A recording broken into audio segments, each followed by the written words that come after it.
Bueno, esto es lo que la segunda parte del trabajo, donde habla de las expresiones factorizadas y la expresión canónica.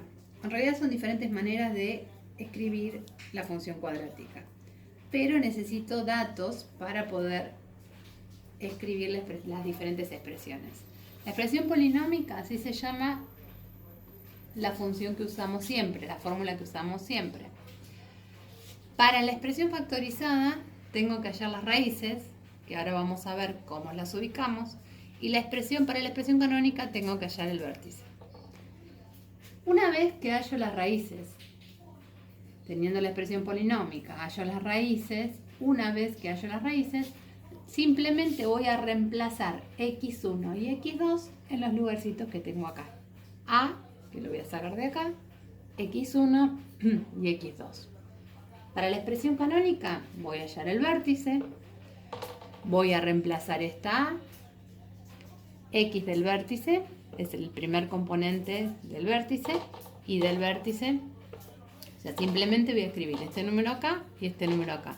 Lo que tienen que tener en cuenta en las dos expresiones es el signo menos. Fíjense que acá, en cada una de las expresiones, tengo un signo menos. Acá también y acá también.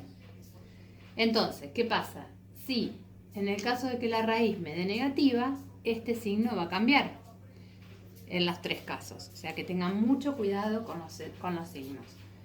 Este era el ejemplo que habíamos hecho el otro video, el ejemplo 6 del último trabajo práctico, donde A valía menos 1, las raíces las habíamos calculado y me daban 6 y 2, y el vértice me daba 4 y menos 4.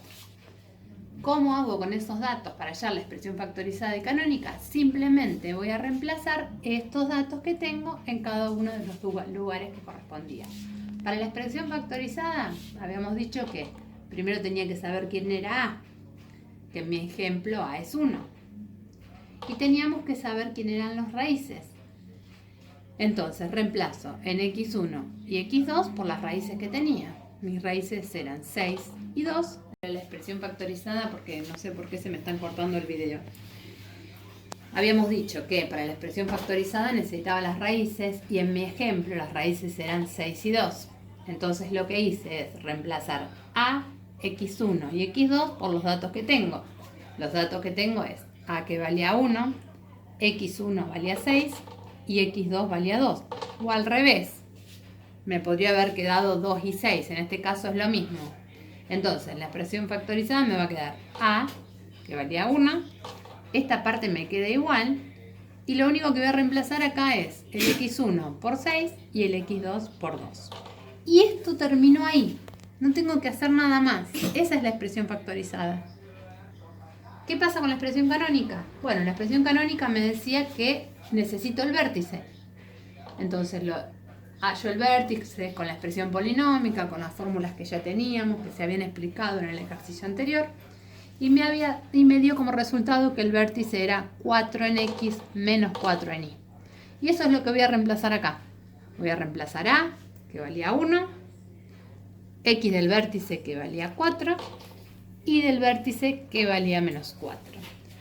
Lo reemplazo acá, a por 1, x del vértice por 4. Fíjense que está al cuadrado esto. La fórmula me dice que está al cuadrado. Y la y del vértice por menos 4, que era lo que ya había hallado. Y termina ahí. La expresión canónica es esta. No tengo que hacer ninguna otra cuenta. Pero bueno, ahí viene el problema. Me pide que en algunos ejercicios me da, por ejemplo, la expresión factorizada, y me dice que halle la expresión canónica o la expresión polinómica. Vamos a ver a continuación cómo se hace. Los ejercicios me pide que me da la expresión factorizada y me pide la expresión polinómica. Entonces lo que voy a hacer, voy a utilizar la expresión factorizada que ya tenía, la voy a escribir. El 1 no hace falta que lo escriba, porque 1 por cualquier cosa me da esa misma cosa. Y voy a tener que aplicar distributiva. X por estos dos números y el menos 6 por estos dos. O sea que me queda x por x, x al cuadrado. X por menos 2, menos 2x. Menos 6 por x, menos 6x. Menos 6 por menos 2, recuerden que menos por menos es más, 6 por 2, 12.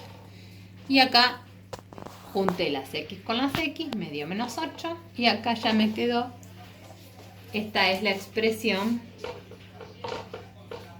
polinómica. En el caso que me pida también la canónica, ¿qué hago? Si me pide que haya la expresión canónica con respecto a esta, lo que hago es, una vez que ya tengo la expresión polinómica, calculo el vértice y con esos valores, como expliqué anteriormente, puedo hallar la expresión canónica. Recuerden que el trabajo era para hoy, o sea que espero las preguntas durante todo el día. Vamos a estar disponibles para poder entregar el trabajo en tiempo y forma. Nos vemos dentro de un rato.